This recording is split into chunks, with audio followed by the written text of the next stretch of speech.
Bonjour et bienvenue dans les contes de Maître Loup. Éteignez vos lumières et laissez-vous guider.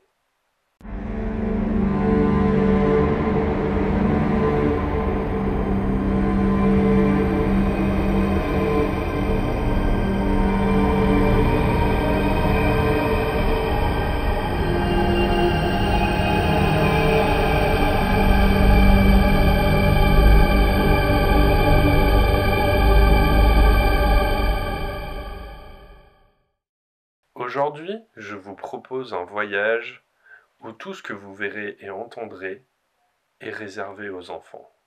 Faites-vous discret et allons sous la surface.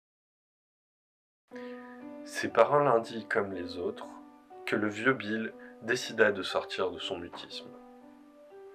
Le vieil homme s'exprimait par gestes ou écrivait sur une ardoise avec un feutre. Il vivait chez sa fille. Ses journées se résumaient à fixer l'horizon, assis sur son vieux rocking-chair. Quel que soit le temps, il était là, les yeux dans le vague à attendre, extatique.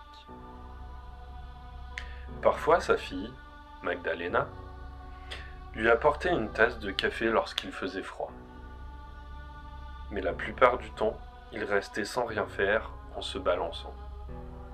Ce matin-là, le soleil caressait son visage de ses rayons timides. Aujourd'hui était une date importante pour lui et sa famille. 10 ans que le vide s'était immiscé dans leur vie. 10 années à attendre. Depuis ce jour, le chagrin lui avait fait perdre l'usage de la parole. Il faisait doux ce matin d'il y a 10 ans, tout comme aujourd'hui. Le soleil était encore bas sur l'horizon et embrasait le ciel de couleurs incroyables. Bill ferma les yeux un instant et goûta à la douce chaleur. Un sentiment de plénitude se glissa en lui pendant un court instant. Lorsqu'il les rouvrit, Maddia, comme il surnommait affectueusement sa fille, se tenait assise juste en face de lui, sur le banc, tenant 2 tasses fumantes d'un café préparé avec amour. Elle lui en tendit une, sa préférée, avec le dragon rouge qui s'enroule sur lui-même. Elle lui sourit. « Salut papa, comment tu vas aujourd'hui ?» demanda la jeune femme d'une voix tendre. Bill sourit et plongea son regard bleu acier dans celui de sa fille. Elle aussi était la proie du vide. Tout comme lui, elle avait eu du mal à reprendre le cours de sa vie. Mais, par la force des choses, elle n'avait pas eu le choix. Chaque jour était un combat pour elle. Bien plus que pour lui. Il marmonna plus qu'il ne parla au début, puis il prit son ardoise et écrivit. C'est son anniversaire. Oui, je sais, répondit Maddia, d'une voix où pointaient les sanglots. Elle me manque aussi, tu sais. Chaque jour, je pense à elle.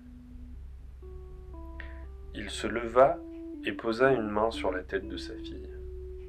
Les premiers mots sont les plus difficiles. Coassement, à la limite du supportable. Douloureux et rêche, comme des piqûres d'abeilles sur sa langue fatiguée. Le premier mot qui sortit était incompréhensible. Ya. Maddia releva la tête, scrutant son visage. Mia. Elle prit le visage de son père entre ses mains pour l'encourager. Le vieil homme poursuivit son effort. Miléa. Continue, papa, continue, c'est bien. Maddia sentait les larmes affluer encore une fois. Mileva. Maddia se jeta au cou de son père. Pour Bill, ce fut une révélation. Quelque chose venait de s'ouvrir en lui. Une porte restait fermée trop longtemps. Il répéta. Mileva, Mileva. Mileva. Le prénom qu'il n'avait pu prononcer depuis 10 longues années, celui du vide. Il avait envie de crier ce prénom, mais au lieu de cela, il éclata en sanglots. Madia regardait son père comme si elle le voyait pour la première fois. Elle aussi avait enfoui le prénom de sa fille. Qu'il était bon et douloureux de l'entendre à nouveau. Un crève-cœur. Elle embrassa son père et l'étreignit comme jamais elle ne l'avait fait. S'il avait prononcé son prénom, c'est qu'il y avait encore un peu d'espoir. Magdalena se rappela alors la légende que lui racontait sa mère les soirs où elle avait peur de s'endormir. « Ma fille, il existe un lieu où les enfants n'ont peur de rien. C'est le plus beau des jardins d'enfants que l'on puisse trouver sur cette terre. Seuls les plus chanceux y ont accès. Ceux-là peuvent y rester aussi longtemps qu'ils le désirent et le quitter lorsqu'ils se sentent prêts. Cependant, y entrer n'est pas chose aisée. La porte se trouve au fond d'un terrier de lapins. Tout en bas, il y a une porte où il faut frapper 3 coups secs. Alors seulement, la porte s'ouvrira et ce monde féerique s'offrira à celui qui sera choisi. Il y trouvera 1000 jeux et 1000 friandises. L'endroit sera rempli d'amis, tous plus accueillants les uns que les autres. Mais gare à celui qui voudra s'en retourner chez lui sans dire au revoir. Madia s'endormait, la plupart du temps, avant la fin de l'histoire, sans même entendre les avertissements. Elle se rappela aussi que sa mère l'avait raconté à Mileva. L'enfant sombrait dans le sommeil avant d'atteindre le dénouement. Mileva avait disparu le jour de son anniversaire. Tout le monde les avait aidés à battre la campagne pour la retrouver. Mais rien. Et comme un malheur n'arrive jamais seul, Ivanka mourut de chagrin, et Bill ne prononça plus un seul mot depuis lors. Du moins, jusqu'à aujourd'hui. Le jour de ses 5 ans, Mileva décida d'aller explorer le petit bois au-delà du pré. Elle était partie sans demander l'autorisation, riant et chantant, poussée par sa curiosité et son insouciance. Elle courait, s'imaginant fuir un quelconque dragon, et trouva refuge dans un trou au pied d'un arbre, assez grand pour qu'elle y rentre tout entière. Elle ne sait plus combien de temps elle rampa, mais plus elle avançait, plus son cœur battait fort dans sa poitrine. Elle continua jusqu'à ce que ses genoux soient tout écorchés. Mais tout au bout, elle pénétra dans une grande pièce à l'allure austère. Mileva se trouvait face à une petite porte en bois. Elle toqua 3 coups secs. La porte émit un grincement puis s'ouvrit toute seule. Le paysage qui lui apparut alors était le plus incroyable qu'elle ait jamais vu. Bien entendu, ses yeux d'enfant n'avaient pas vu grand-chose d'autre que les alentours de sa maison. Mais elle sut instantanément, au fond de son cœur, que rien ne pouvait égaler la beauté de cet endroit. Une pente douce et verdoyante s'étalait devant elle et une route de briques rouges en suivait la courbe. Au loin, elle aperçut une cascade dans laquelle plusieurs enfants sautaient joyeusement. Ils étaient insouciants et beaux.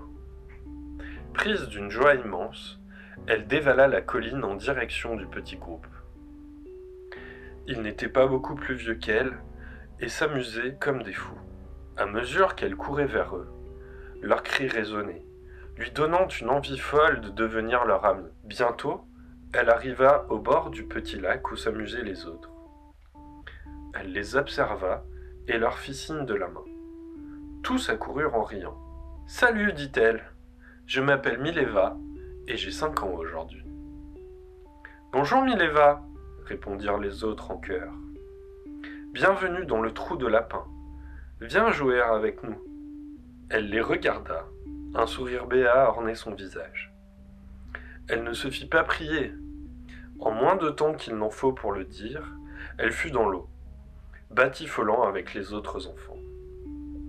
Ils jouèrent ensemble sans s'arrêter. Ils n'avaient ni faim, ni soif, et encore moins sommeil. Seul comptait l'amusement. Ils dansèrent jusqu'à s'étourdir et tomber dans l'eau, pris de fous rires incontrôlables. Au bout d'un certain temps, ils sortirent tous de l'eau pour aller manger des gâteaux géants, dans lesquels ils se jetèrent littéralement, et qu'ils dévorèrent comme le ver dans la pomme. Le temps passa, sans qu'elle s'en rende compte. Mileva et les autres s'amusaient tellement qu'ils en oubliaient presque le monde extérieur. Pourtant, il arriva un moment où la fillette pensa à ses parents. Ils devaient certainement s'inquiéter. Elle regarda ses camarades qui jouaient, insouciants. Elle leur fit un signe de la main, mais personne ne le remarqua. Alors elle ouvrit la porte pour sortir. Mais un grand bras fibreux l'attrapa et la fit voler dans les airs, la serrant d'une poigne puissante. Mileva était terrifiée. Elle voyait le sol où les autres enfants défilaient sous ses pieds à une vitesse folle. Elle hurla, mais personne ne l'entendit. Tout à coup, une voix, venue des profondeurs, s'éleva de la corolle multicolore de la plante. Le végétal aux couleurs chatoyantes se mit à briller d'une couleur pourpre, comme s'il allait prendre feu. « Où crois-tu aller, petite fille ? » Je veux rentrer chez moi. Je veux voir ma maman, » pleurnicha l'enfant terrifié. « Penses-tu pouvoir t'enfuir de la sorte ? Tu ne connais donc pas le mot magique ? S'il vous plaît, laissez-moi rentrer chez moi. » Sa voix se brisa à ces mots, et ses yeux ne furent plus qu'un torrent de larmes. « Ce n'est pas comme ça que tu vas sortir d'ici, vilaine fille. Il y a des règles que tu n'as pas suivies. Tu seras donc enfermée dans le terrier du Carcajou pour t'apprendre le respect, » gronda le monstre. Alors la chose étendit son bras tentaculaire vers un trou très profond et y jeta Mileva. Elle atterrit lourdement sur les fesses dans un nuage de poussière. Un grondement monta de l'ombre tout au fond de la tanière. Mileva recula contre la pierre humide, tremblant de tout son être, terrifiée, et l'une des ombres se mut. L'ombre s'étendait de plus en plus, donnant l'impression de ne plus vouloir s'arrêter de s'élever. Le bruit d'un pelage épais, le raclement de griffes dans la terre, les secousses provoquées à chacun des pas de la chose qui s'approchait inexorablement, accompagnées d'un bruit sourd, rauque et chaud d'une respiration animale, remplissaient l'espace. Enfin, l'obscurité se déchira tel un linceul poussiéreux. Mileva avait cessé de pleurer. Elle était tétanisée, les yeux écarquillés, tandis qu'apparaissait un carcajou de la taille d'un homme. Le museau massif, le poil hirsute et sale, des yeux jaunes, d'immenses pattes 2 fois plus grosses que les mains de son grand-père. La bête siffla entre ses crocs serrés. « Bonjour, Mileva. Bienvenue dans ta nouvelle demeure. Je suis Marouchka. » « Mais qu'est-ce que j'ai fait de si terrible ?» parvint à demander Mileva. « Mais comment oses-tu poser la question ? Pourtant, les règles sont très claires. Chacun d'entre vous les connaît. Vos parents vous les racontent le soir avant de dormir. Mais il y en a toujours un qui les oublie, » ricana la bête monstrueuse. « Mais je n'ai pas mérité ça, madame, » se défendit Mileva. « Bien sûr que si. Personne n'enfreint les règles ici. » Marouchka attrapa l'enfant et l'attira contre elle de ses gigantesques pattes griffues. Mileva se retrouva collée contre la fourrure chaude et odorante du carcajou. L'enfant eut l'impression que la bête lui faisait un câlin. Mais d'un coup, la pression augmenta sur son petit corps, allant jusqu'à la plonger dans un profond sommeil.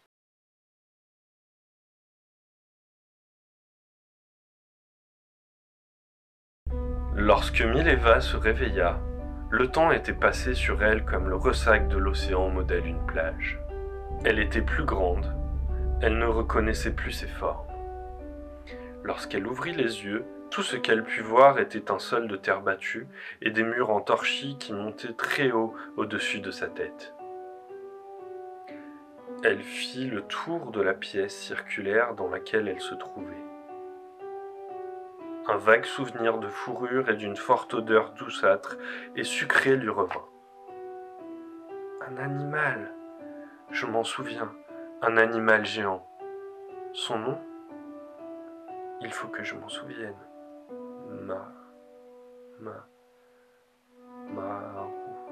Marouchka. Voilà, Marouchka. Mileva se remémora tout d'un seul coup, la faisant tituber, et elle dut s'asseoir sur le sol poussiéreux. Elle entendit des grattements dans un coin sombre où la lumière ne pouvait se frayer un chemin. Une respiration lourde et profonde émanait de l'endroit. Soudain, deux yeux verts flamboyants percèrent l'obscurité, et le grondement se fit plus fort. Mileva recula instinctivement contre le mur, soulevant un nuage de poussière. Le souffle était fort et puissant. Elle protégea son visage de son avant-bras, puis le baissa lentement en plissant les yeux pour voir ce qui pouvait bien être caché à cet endroit. Le regard perçant du carcajou se posa sur elle. Marouchka ? Hésita la fillette devenue jeune fille. C'est toi ? Oui, répondit la voix caverneuse de l'animal qui s'avança lentement hors de l'ombre protectrice. Que s'est-il passé ? Pourquoi suis-je devenue comme ça ? Demanda la jeune fille terrifiée. Tu as dormi 10 ans. C'est ta punition pour ne pas avoir respecté les règles du trou de lapin. 10 années à dormir pendant que les autres s'amusent, répondit solennellement le carcajou. Maintenant, tu as le choix. Je t'offre la possibilité de rentrer chez toi, mais pour cela, tu vas devoir faire ce que tu n'as pas fait il y a 10 ans. Mais, Marouchka, je n'arrive pas à me souvenir de ce que je dois faire. Je suis tellement désolée. Je veux juste rentrer chez moi. Je t'en prie, supplia la jeune fille. Mileva se mit à pleurer toutes les larmes de son corps. Marouchka, attendrie par la sincérité de la jeune fille, commença à la considérer d'un autre œil. Était-il possible qu'elle se trompe depuis tout ce temps ? Après tout, ce ne sont que des enfants. Il est normal que certains oublient les règles parfois. Le monstrueux animal qui, jusqu'alors, défendait crocs et griffes le respect de la règle d'or du trou de lapin, se mit à douter. Elle se mit à se poser 1000 questions et surtout, 10 ans de sommeil, n'était-ce pas un châtiment trop lourd ? Leurs regards se croisèrent. Marouchka tendit sa patte velue. D'abord, Mileva regarda avec crainte les griffes acérées, puis posa sa main entre elles. La jeune fille s'avança. Ses yeux vert émeraude brillant intensément, et s'arrêta à quelques centimètres de l'énorme bête. Alors, Marouchka se fendit d'un sourire bienveillant, ce qui n'était pas dans ses habitudes, et, après s'être accroupie pour être à la hauteur de Mileva, lui souffla au visage. Une douce brise printanière se glissa dans les sinus de la jeune fille, ce qui la plongea dans un état proche de la transe. Marouchka prit l'enfant dans sa gueule avec douceur et la porta jusqu'à l'extérieur de sa tanière, dans le monde des hommes. Elle chuchota. « Mileva, il est temps pour toi de retrouver les tiens. Sache que tu m'as fait comprendre que, quoi que l'on fasse lorsqu'on est enfant, ce n'est jamais rien de grave. Alors, même si pendant 10 ans je t'ai gardé avec moi, car tu avais oublié de dire merci et au revoir en partant, je te pardonne. Et c'est à mon tour de te remercier. Lorsque le soleil se lèvera, tu n'auras qu'à traverser le champ devant toi. Le soleil levant dans le dos, et tu arriveras devant ta maison. Au revoir, mon enfant. À ces mots, Marouchka disparut dans son terrier et retourna au trou du lapin, en se promettant d'être plus gentille avec les enfants qui enfreindraient les règles. Le vieux Bill et Madia étaient assis l'un contre l'autre, se soutenant mutuellement. Tous les deux souriaient tristement en regardant le soleil levant. Depuis que le vieil homme s'était remis à parler, une forme d'attente s'était installée entre deux. Ils se parlaient par intermittence, n'abordant que des banalités. Ils avaient passé la nuit dehors à attendre qu'un miracle se produise.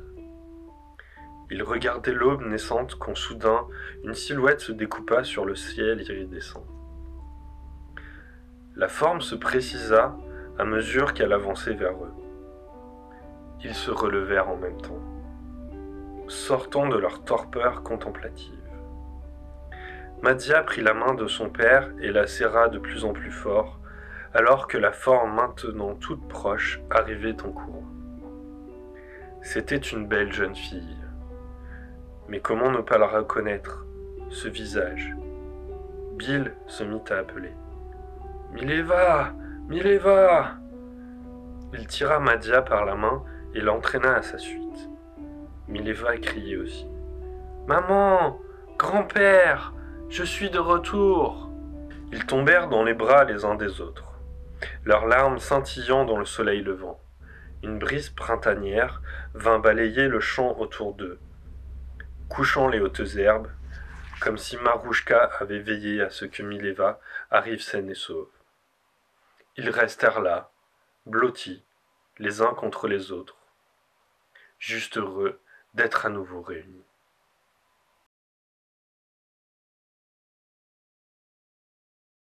Ainsi se clôt ce premier conte.